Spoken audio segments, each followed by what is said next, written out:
You know, one of the things I love about our relationship is that food and restaurants and going out is such a sensual, not more of a functional thing. Now, yeah, we got to eat, and I've got my own food for that. I got my functional food, you know. But I love the fact that you were open to new foods, new experiences. Oh, yes, yes. I love the fact that we like the same type of foods. That's true. That's true. We try a lot of food, yes, and we like the same type Actually, of food. when we started dating, yes. Well, before we went on a date, I was trying to figure out where we would go. But one of my things, if you don't like sushi, then I'm not interested. You know, that was like a deal breaker for me. Yes. And when I asked you, do you like sushi? You were like, yes. Yes, love it. I am the sushi queen. Love yes. it, love it. And so I think even with dating and people getting together, it's very important that you like the same types of foods. That's a good point. That's because, you know, I can imagine you liking a whole different type and I'm liking a whole different type. Our grocery bill would be just crazy. It would be. And even just sometimes dining in some instances. Sure, but, sure. Or just kind of coming together and trying to order something in different restaurants. It would be this restaurant, oh, I don't like that. This restaurant, I don't like that. But I'm blessed that you and I like a lot of the same type of and we're very open to say, well, let's try this with we may not like that food, but the fact that we have this adventure together, I think that's awesome. Yes. I think it's awesome too, and trying out food. Sometimes I remember going to the supermarket and I said, you know what? I used to always have the same type of salad dressing, ranch or Italian. So I was like, you know, for years, all the time, never tried anything else, stayed in like I will play it safe. I hear you. You know, so I said, you know what? I'm going to buy about 5 or 6 different salad dressings that I've never tasted before. Wow. And said they were $2, $3, $4 a piece. And I was, you know what? I'm going to do this, and I branched out, and there's several others that I really love. So after ranch, what was your favorite salad dressing? It was a raspberry vinaigrette. That was one. All right. Then there was a poppy seed. Oh, that's type good. of dressing. Yes. There were many others. You know, you had like a cucumber ranch, a dressing, a bacon ranch. Yes. All types. There was a ginger type dressing. There are like several different ones out there. Some of them taste a little funky, but you have to try the ones that you like, and you'll never know until you just go ahead and just try it. Unfortunately, in some places, you know, they don't have a taste test where you can taste all of the dressings. Right. It's not like a wine tasting thing or something. Right? So I just said, hey, you know what? I'll take $20, $30. Try 7 different types of dressings, and I didn't like it, threw it in the trash. Had the ones that I like. Now, one of my favorite salad dressings that we have, and I know salad dressings aren't the epitome of everything, but a garlic flavored salad dressing. Yes. And we get it from a discount food place. It's not well known for, you know, what they are, but you can find these wonderfully tasting things. You don't have to spend an arm and a leg. Yes, and that's a really good one. The garlic, and it has a piece of garlic. It does. A whole clove of garlic in the bottle. It's like a worm in a tequila bottle. And you have to fight on who gets that piece of garlic. For all the garlic lovers. Yes. But and that's a really good one. And so I'm just so glad that I'm branching out and looking at different restaurants. And I think that's one eating out is not just about the food. It's about the experience, the environment, how you're treated and stuff. And that's what I love. I love that. And I love experiencing new places. I know that we find new places. Hey, let's try this out. And you think you're going to go in and be disappointed, and you're not. And then there are times you go to a place you've heard of a million times, and you go and you're like, oh, okay. So, and the only reason why you're disappointed is because maybe the waiter is not like up to par. True. Or he smells a little bit or something. Or he spits a lot when he talks. You know, whatever. You know, maybe not so good. They're not on a good day, it might be a bad day or something like that. Sure. I just love different type of foods. All types. I'll try it. Amazing. Absolutely. Love it. So take a look around, and what's your area? Take a look around, see things you never know, especially new places that are run by maybe not younger people, but people who aren't so cynical about the food industry, that people that want to go change things and maybe take it from a different viewpoint or a different angle and stuff. Those you'll find passion in food as much as you find passion in music or the bedroom. Yes.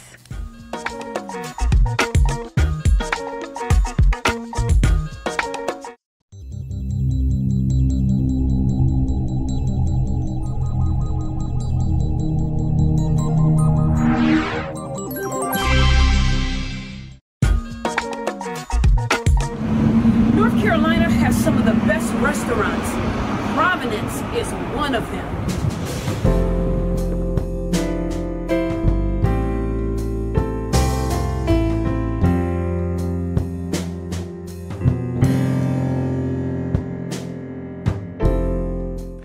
Provenance really speaks to more just the more than just where things come from in like culinary conversations. It really speaks to, you know, the context and significance of certain ingredients, techniques, like to a region, to a cuisine.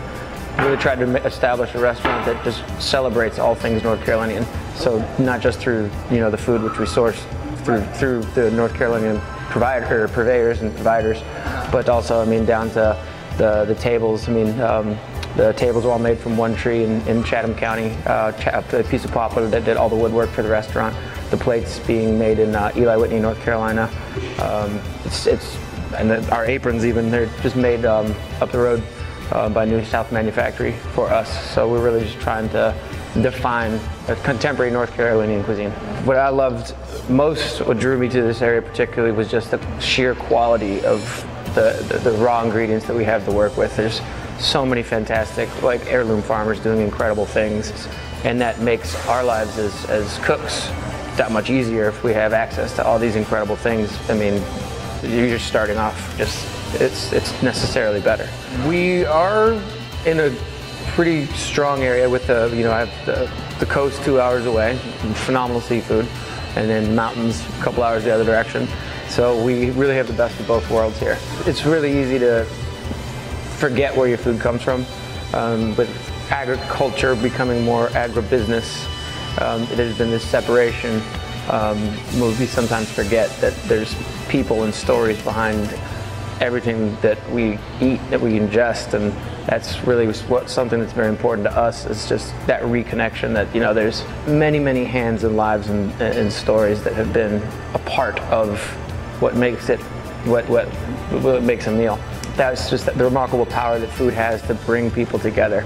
Like, for just remove all, you know, issues or problems, what have you, that for several hours while you're there over the table communing with people and individuals, that you can just forget your problems and just be with each other. And that power, that's magical as far as I'm concerned. Very few mediums can do that.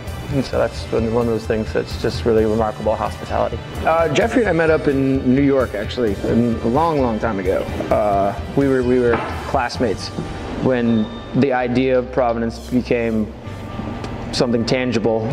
I reached out to him, he was in Seattle at the time, and I said, hey, remember that thing that I was dreaming about 10 years ago? He's like, yeah. I was like, that's happening now. Like, you want in? Well, we had a few different names going around, and we really stuck with Provenance just because it is a place, a starting point, an origination. And so that's where it really became like us coming into our own in the culinary world, in the restaurant world, starting from somewhere. Even though it is considered a starting point, it's also a birth, a rebirth almost. Coming out with something new. I mean, I've come out from behind the stove and now I'm working the front of house and going that whole route, which is really just a whole new step, a whole new thing for myself. So really, in the culinary arts, you're constantly working with your hands, but also with your mind, working with others, developing rapport with other people, whether it's in the back of house or the front of house or the guests. There's always somebody that you're dealing with at all times, and then you're also dealing with the food and nature and what's happening, really what's a big thing with what's happening today and with the food today, and making sure everybody's getting properly fed. So it's just always been, I mean, every few months I reinvent why I like culinary, why I like the food industry, why I like the hospitality industry as a whole, whether it's cooking at some small like mom and pop pizza shop to now I want to travel the world and, you know, go to where the earthquake has happened and figure out ways to feed all the people, like where there's no way to feed them, and trying to come up with new systems to actually get that done. Yes, very much I miss the kitchen a lot. There's a lot of times when I really wish I could just jump back in there, but there's always so many other things going on that it just seems more and more I'm out front the farther and farther away I get from the kitchen. But I'm sure I'll get back in there at some point. Maybe I'll retire in a kitchen someday.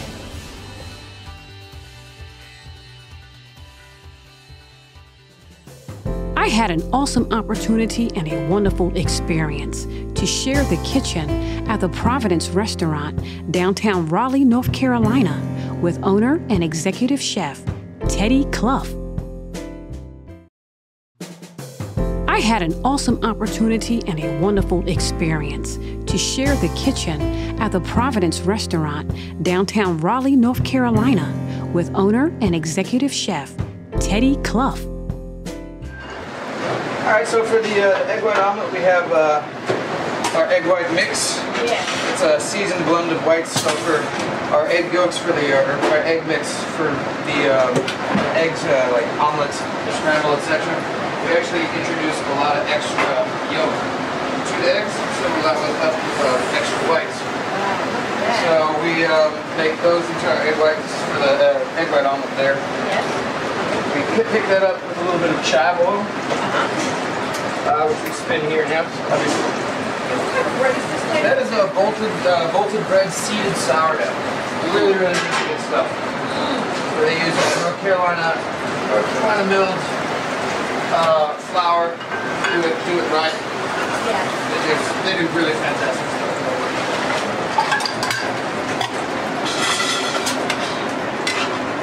So for the frittata, these beets have been roasted over embers, and it gives them a nice smoky, earthy flavor. Super delicious. So this dish here then, Benedict is one of our signatures. We don't really fool around with it too much. Yeah. Oh, look at this. Oh, I'm going to love this right here. So these are pickled green tomatoes, which are breaded in cornmeal with buttermilk. These are just standard pickled green tomatoes. Yeah. So we have our bolted seeded sour right here. This egg right there has been poached or boiled for 5 minutes and 10 seconds. That leaves the white completely set in the yolk as like a sunny side up egg. So then we bread it in ham, panko, a little bit of nori, which is like seaweed. Kind of give it like it's a crab cake Benedict, so seafood flavor's nice. And then we deep fry it, so you have this like hammy, crispy crust.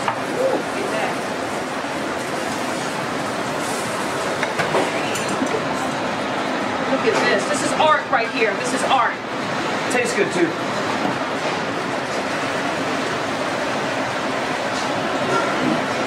Wow, beautiful, beautiful.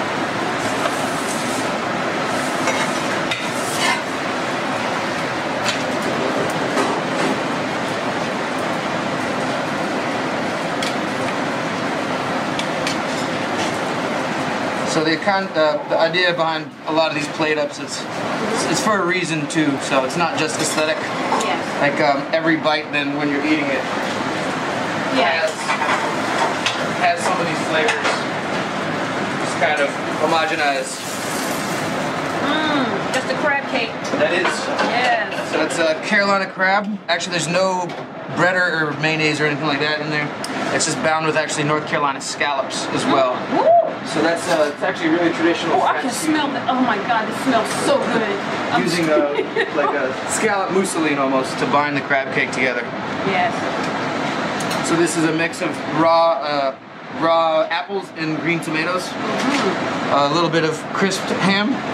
So this is Lady Edison, which is an incredible Carolina product as well. Yes. And then fried egg. Look at there, a fried egg. So this is a hollandaise made with apple vinegar, which we make in-house as well. So to kind of marry the flavors together. These are baby mustard greens from Endless Sun Produce. They're 4 blocks that way, and they do really, really remarkable stuff. We really like what they do.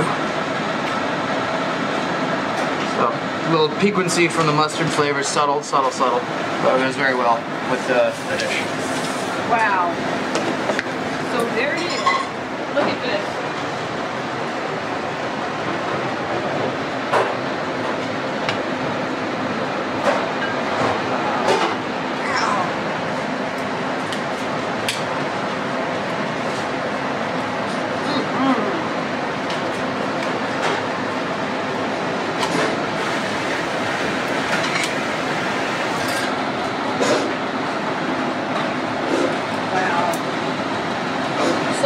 did you come up with this type of food yourself? The menus, are they from scratch? Yes. I mean, techniques and things that you see where you learn or pick up tips and tricks along the way, but yeah, these are from the heart, so to speak. Yeah.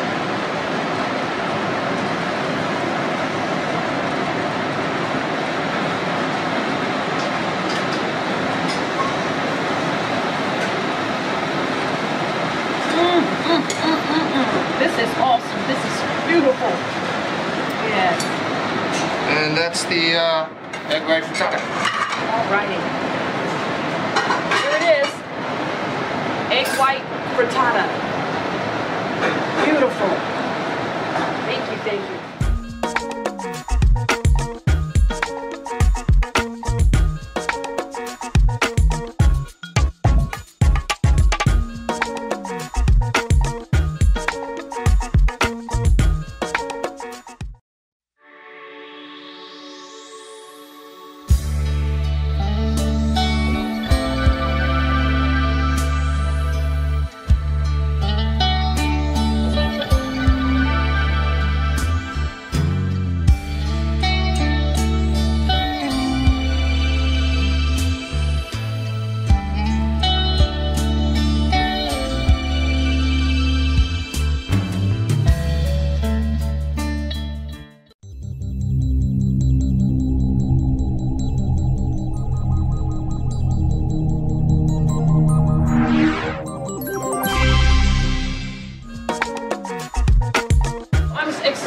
Dive into these dishes. Rich and myself, we're going to go right out here and eat this. Thank you very much.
Hey guys, this is Rich. I really hope you enjoyed our segment with the folks down in Providence. We had a great time, and it really just goes to show you that even in our fast food culture, there is time to sit down and taste the food. So I encourage you to check them out and all the other places that are like that. Isn't it amazing? We got a billion opinions about everything, but we all talk about food. Food is like the centerpiece. I mean, we at least visit it 3 times a day.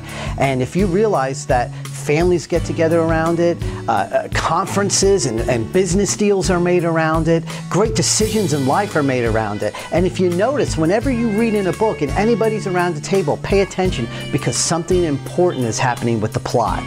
And if you liked our show, I would love for you to go to our Facebook page at Coffee and Cream TV and check out our website at ReConnectLive.org. Thanks for joining us, and we'll see you next time on Coffee and Cream.